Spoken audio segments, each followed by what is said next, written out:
Oh, here we are, beyond the black shirt, baby.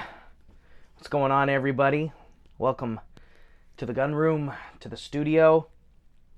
I have the Sig MCX for you. This is like one of my favorite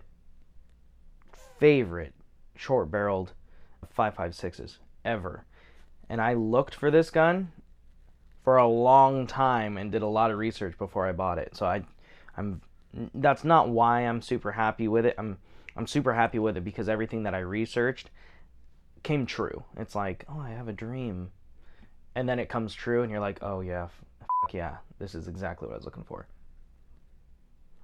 All right. Coffee is in. Okay, listen. Let's focus on this. I know this is over here. We will get to that, I promise. Beyond the Black Shirt is going to jump into the realm of the honey badger. I know somebody's going to say something about this. We will get to that. We already shared some awesome footage with you guys shooting this up in the mountain, running it suppressed. I wanted to come back here into the gun room and break down some of the features and benefits and why I did decide to go with this platform versus, like other platforms. So when I got this gun, well, let's see here. I got this gun, I want to say probably 2 years ago now. Tell you what this is. This is a Sig Sauer MCX Vertist pistol. So it's 11.5 inch 5.56 piston driven gun. So when I was researching guns and I knew that I was going to run this suppressed, I didn't want some, long freaking wizard staff hanging off my, shoulder. I didn't want to go with like a 16-inch gun and then add on another, 7.5 inches or so of suppressor and have this, big long gun hanging out there. I wanted something that was a little bit more realistic to my type of shooting and also my kind of hits the fan type of scenario. And so what I was looking for is something with, 0 to 300 yards. And that's kind of what I built this gun out. But then also I wanted something that was low maintenance and very reliable and very robust as far as not just reliability, but something that I don't have to necessarily worry about breaking, something I don't have to be fragile with. And the research that I did led to this. Oh, and the modularity as well, and how to make, this something more compact for storage and moving around. So it just kind of checked the boxes. And here we are, the Sig MCX Vertist 11.5. We'll start off at the muzzle brake here and the muzzle device, and then we'll go back here to the brace, and I'll kind of break down the stuff that I have going on here, because this might be something you're in the market for and just want a kind of an all-in-one gun that's going to do everything and really perform well. And damn, this thing looks sexy as hell too, doesn't it? I mean, yeah. People who haven't seen these, because it's kind of unique with that gray color, they're like, what is that? Because it does look like an AR platform, but then it looks far enough that it doesn't. It's like, what is that? And I kind of like that too, because then it gets people interested. So at the front here, what I have is the Silencer Co. ASR Blast Shield. Now, I run the Blast Shield especially when I shoot indoors. I want to be a little bit more kind to my neighbors, and I don't want them to necessarily hate me. So I'll run a blast shield on here, and you can see it says unlock and lock on here. So what I'm going to do is I'm going to flip that over to the unlock. There we go. So you just flip that over to the unlock and then just twist it off. Underneath you have the ASR B.E. Myers flash hider. Now, I know that these are kind of hard to get at this point, but what gun accessory isn't? And I was doing a ton of research on the best flash hiders out there. And B.E. Myers popped up again and again and again. They have some really kind of a unique design, and they weren't actually available to the public for quite some time, and then they became available. Well, they did a collaboration with Silencer Co., and they made this with the ASR suppressor mounting system made into the muzzle device, the flash hider. So I searched and searched, finally got one, got a few of them because I knew I was going to do some other rifle builds, and I'm very, very happy that I did. Looks great, performs incredibly well. So if you wanted to go that route, you could. Now, if you're not going to run your gun suppressed, I wouldn't worry about getting the specific B.E. Myers ASR model. You can go with like the B.E. Myers flash hider, and you're going to be very, very happy with that. So I have that up front.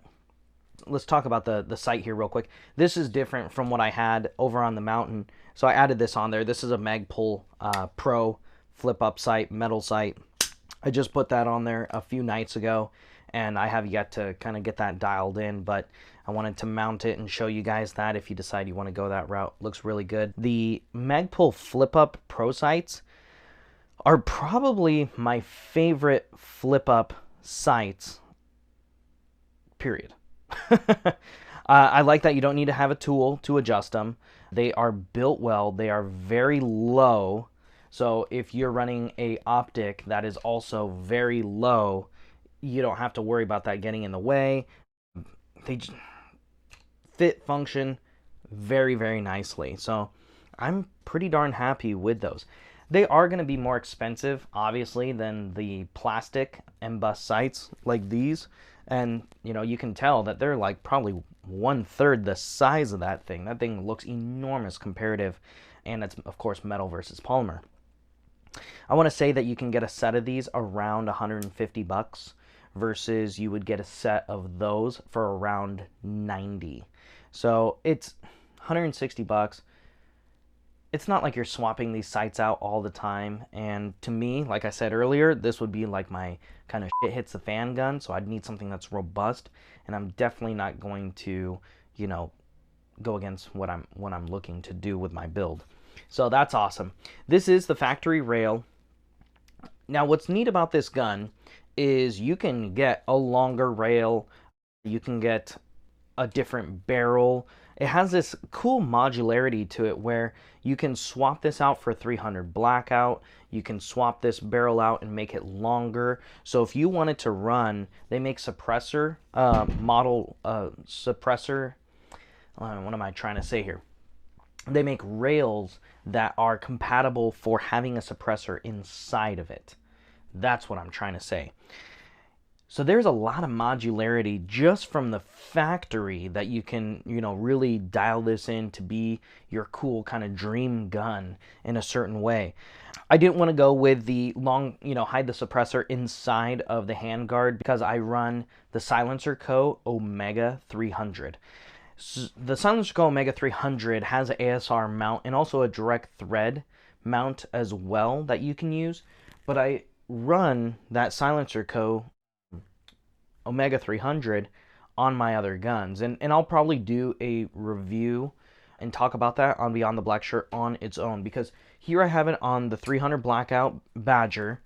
I run it on my Galil, I run it on my AK, I run it on my MCX, I can run it on my 716-308, I can run it on my Christensen Arms 6.5 Creedmoor if I chose to.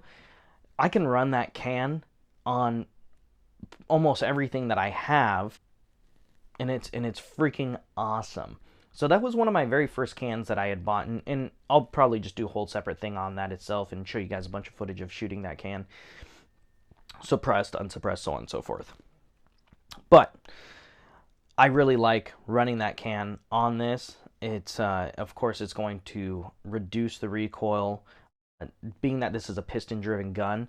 This gun, you know, it runs suppressed like a fucking champ. It is awesome. You do have an adjustable gas key up here if you need to mess with it. I have messed with it. Honestly, I haven't seen any difference from their suppressed to unsuppressed settings. Doesn't matter. I don't see any difference. It runs like a freaking beast, and it ejects the shells at like 2 2 o'clock, 3 o'clock every single time. Some people are like, oh man, it's overgassed, but I've looked at a lot of footage of MCXs, and it doesn't matter if it's a rifle or like a 16-inch barrel or one of the shorter barrel like 11.5s like this. Doesn't matter if it's 300 blackout or 5.56. They all eject at like 2 or 3 o'clock. Okay, cool. That's good enough for me. Down here we have the factory Sig hand stop kit, and this came as a kit where you get the vertical grip. Now, being that this is a pistol, I don't want to be a naughty boy and put the vertical grip on there. So I kept the hand stop and then the barricade rest and then also the panels. And this is a polymer kit. I don't have any issues with that. The texture on this matches the actual grip here very, very well. It's actually the same texture as what you would find on the other SIGs. Very nice texture. If you have, like a SIG P320 with a factory grip on there, you'll know what I mean. It is a very comfortable kind of stippling or texture there. Like that a lot. Get a nice positive purchase on that. Be able to bring that gun right back in your shoulder very, very well. I mean, the put your arm through the brace thing very, very well. So we covered the rail, covered the grip. Oh, and this kit here was, I think, $45. And it came with 5 of these panels, the barricade rest, the hand stop, and the vertical grip, M-lock, screws, everything like that. For $45, I was like, hell yeah, I gotta at least give that a try. Moving back here, we'll talk about this Leupold hammer. The Leupold hammer is awesome. It's a fixed 4 magnification. Now, I'm kind of blessed in the way that I can shoot up to pretty much up to 4 magnification fixed with both eyes open. This has the reticle etched into the glass, and it's illuminated, but also has a big horseshoe in the reticle. So for fast target acquisition, this is fantastic. There is a spot on the top here where I can put a delta point on there, but I don't know that I necessarily want to make this that much taller than it already is, and I don't know that I necessarily need it. It doesn't have a huge amount of eye relief, similar to like an ACOG, so if you've kind of screwed around with those, you'll know what I mean. You do kind of have to get up onto that optic a little bit to get that nice clear view. So I really love this optic. They are a little spendy. They're around $1,250 to $1,300, but you're looking at the top of the line that, Leupold makes, and actually these are no longer available to the public. I have seen them for sale on like Gunbroker or through secondhand, and I would not be afraid to buy a secondhand one because I think a lot of people will buy these, they put it in the safe and they never shoot it. It's just a safe queen. So if somebody's like, oh yeah, I'm gonna sell this thing, I'd buy it up, and I wouldn't worry about it at all. If you love the idea of this for yours, but you can't find this particular model, Crimson Trace makes, I believe, 3.5 fixed magnification. I know Burris makes a 3, they make a 5. I know that Vortex makes a kind of a lower power fixed magnification. I know that Sig Sauer does as well. I know those things exist, so don't, be all poo-pooed if you can't get a hold of a hammer, or say you don't want to spend like $1,200-$1,300 on, one of these. You want to kind of do a little bit something more budget friendly for you. Underneath that optic back here, we have the rear Magpul Pro sight. I'll probably never use that thing ever, but like I said, this is my shit hits a fan gun. So say that this optic here was completely crushed by a tank, I could take that off, flip this up, and I could run some iron sights. Behind that, we have the Radian charging handle. These I run a Radian or a Geisley on every single one of my guns. I always like the enhanced ones. If you run one of these, you'll know exactly what I mean. Once you kind of go this route, it's very difficult to go back just because you're so used to those big fat, wings on the back, and just slapping that charging handle back if you need to. I really like that. Down here on the controls, pretty much on this side, all the controls are factory. So your forward assist, your mag release, and then your safety. And I do like this big fat mag release there too. Nice texture on there as well. On the other side, you'll see I have, this is the part that stands out the most. So this is kind of like a bad lever, but this is from Parker Mountain Machine. These guys do some incredible stuff. I've ordered several things from Parker Mountain, and they do great stuff. But this lever here makes that bolt release ambidextrous. So you'll see it on down here in the trigger guard right there. So if I do need to release that bolt, I certainly can from the other side. Going back here, we have the Sig 1913 knuckle on there. And this knuckle I really like because it is super duper stable. Comparative to other 1913 attachments that I have seen, it's nothing really compares to this. And I have put that same knuckle on my Galil as well, and I really, really like it. So if you have a 1913 attachment on the back of your receiver, I would definitely recommend to take a look at this, and then you can run a buffer tube off of there. Now this is not a regular buffer tube. As you can see, it kind of steps down here. Being that this gun, I'm kind of twirling this thing all over, can fire, you can see here, it doesn't use a buffer system. You can shoot this gun with the brace folded. It doesn't use like an AR-15 style buffer tube, which is awesome for storage. But being that it does not have that spring, it does have a bit more felt recoil. Not a ton. It's nothing too crazy. If you've ever shot a piston-driven gun, in my opinion, they have a little bit more. They're a little bit more savage. Like when you shoot them, you're like, man, this thing is a beefy ass gun. It just feels like the gun feels solid. It's heavier, you know, and the recoil is just a little bit more harsh. I don't mind it, you know, practice, you'll get used to it. But I was doing some research online, and I was like, okay, well, you know, what are my other options out there? I stumbled upon this company that makes this buffer tube where it's actually a shock. So I'll show you here. We'll push that forward. You see that? This is a kind shot buffer tube. I've been really happy with it. I have it on its lowest setting because this gun, it does have a little bit more oomph when it comes to recoil, but it's not like a shotgun per se. But I've been really, really happy with this. And I want to say this system here was, you know, around 120 bucks or so. And in fact, I liked it so much, I put it on the Galil. So yeah, big fan of that. Back here we have the SB Tactical SBA3 brace, and this is a Wiseman Company split fix, which I like that a lot. If you're looking to do what I was looking to do in this build, I would highly recommend to take a look at this gun.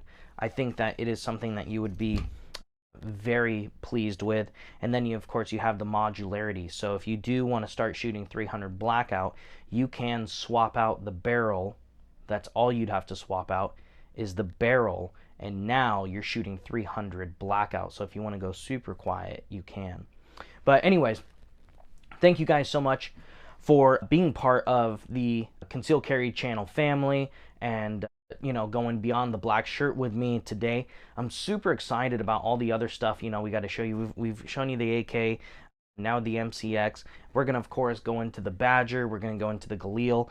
You know, we'll go into suppressors, and then also into my rad, like 1022 takedown that you guys have seen, like on the teaser clips. That thing is super fun. Anyways, share this with like your friends and family, and tell them, hey, you know what, check out what these guys got going on. Great information. And of course, tell your friends and family about Beyond the Black Shirt if they want to get, you know, extra entries in for that Traeger grill, and then also see some cool content. So thanks again so much. Hopefully you guys have an awesome weekend, and we will talk to you later.